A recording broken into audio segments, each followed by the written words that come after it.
মায়াই পইরা জীবন নষ্ট, তুই তো অভিনয়ে শ্রেষ্ঠ।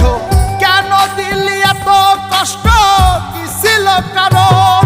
আরে ও হো বন্ধু রে, মায়াই পইরা জীবন নষ্ট, তুই তো অভিনয়ে শ্রেষ্ঠ।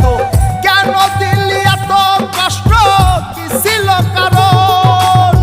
হইতো রে কি এমন ক্ষতি, হইতি রে তুই আমার যদি।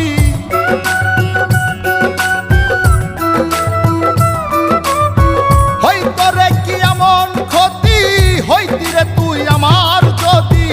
অনেক ভালো হইতো সবার, গেলে আমি ময়রা। সুখ কি হইল না রে বন্ধু, নতুন মানুষ ধইরা তোর। সুখ কি হইল না রে বন্ধু, নতুন মানুষ ধইরা।